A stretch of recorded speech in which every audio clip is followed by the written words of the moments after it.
Oi, pessoas! Estamos de volta para o nosso último vídeo sobre microbiologia de alimentos e legislação. Vamos falar um pouquinho hoje sobre as principais mudanças RDC-12 de 2001 e a RDC-331 de 2019, que entra em vigor a partir de 26 de dezembro desse ano.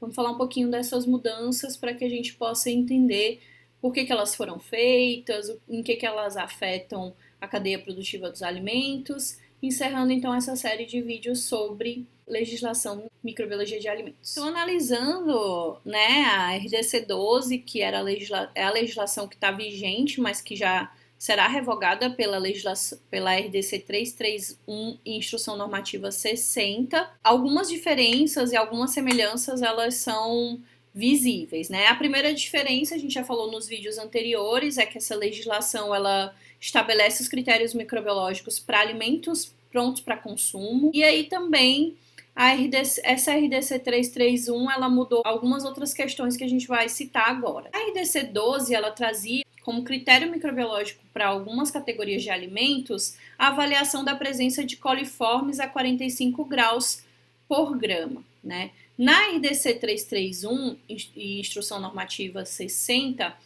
essa análise ela foi substituída pela avaliação da presença de Escherichia coli por grama. Então, essa substituição ela está em alinhamento com as legislações internacionais, porque existem coliformes que não fermentam lactose e também por conta do protocolo de análise não dever se limitar à temperatura. Uma outra mudança que também está em alinhamento com os critérios microbiológicos internacionais foi a substituição do Clostridium sulfito redutor por Clostridium perfringens por grama, né? Então, essa mudança também ocorreu por conta do alinhamento da nossa legislação com a legislação internacional. A técnica analítica para determinação do Clostridium perfringens é bem mais simples e ela é estabelecida pela ISO 7937. Então, um outro destaque que eu trago para vocês é que na RDC 12 não havia menção de Enterobacteriaceae. Enquanto que na RDC 331, Instrução Normativa 60, para alguns alimentos é exigida a determinação da Enterobacteriaceae por grama, que também vem de acordo com a legislação internacional. E isso é muito interessante porque Enterobacteriaceae é indicador de condições de higiene e de falhas no processo, justamente porque elas são facilmente eliminadas por desinfecção ou calor. Então, se elas estão presentes naquele alimento, indica realmente uma falha no processamento ou nas condições de higiene que foram utilizadas para o preparo e produção desses alimentos. Eu também queria destacar que na RDC 12, a salmonela para carne suína, o N era igual a 5 e o C igual a 0. Então, a gente tinha que avaliar 5 unidades amostrais e nenhuma delas poderia conter salmonela. Na RDC 331, Instrução Normativa 60, a avaliação da salmonela em carne suína, o C passou a C1. Isso está justificado principalmente porque esse tipo de alimento é consumido sempre passando por tratamento térmico. E também essa mudança está de acordo com o protocolo do MAPA, que é o Ministério de Agricultura, Pecuária e Abastecimento, na industrialização dessa carne, o que mostra uma iniciativa para tentar integrar o que está nas legislações dos diferentes órgãos que controlam a produção ligada aos setores alimentícios. Ainda gostaria de destacar que na RDC 12, carne de aves não incluía como parâmetro a salmonela, e agora na RDC 331 e Instrução Normativa 60, as carnes de ave devem ser avaliadas para Salmonella typhimurium e Salmonella enteritidis, e a sua presença indica falhas no processo e nas condições de higiene. Também integra o que está preconizado também pelo MAPA em relação à carne de aves, né? Que também existem normativas que são estabelecidas por esse órgão.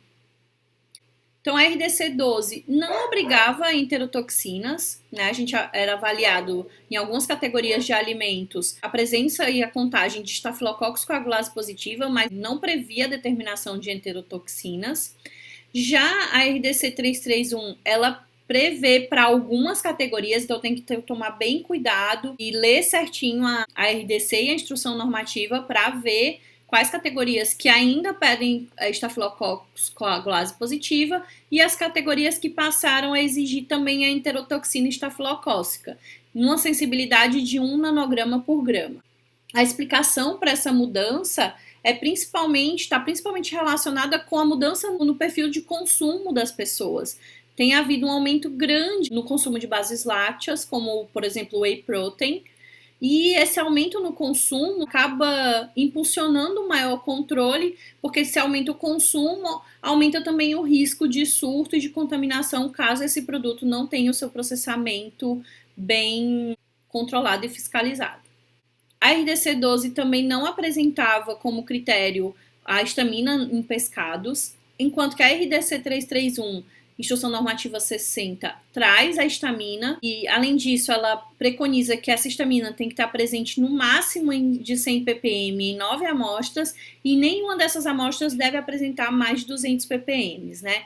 E aí, como eu falei para vocês no vídeo passado, apesar das enterotoxinas e da histamina serem metabólitos químicos, eles estão diretamente vinculados com a segurança microbiológica porque eles só são produzidos quando a gente tem a presença de micro-organismos preocupantes nessas amostras. Então, aqui só para demonstrar um pouquinho para vocês algumas dessas mudanças também na prática, né, para ficar mais visual. É mais ou menos assim que as categorias dos alimentos estão apresentadas na RDC 331, Instrução Normativa 60.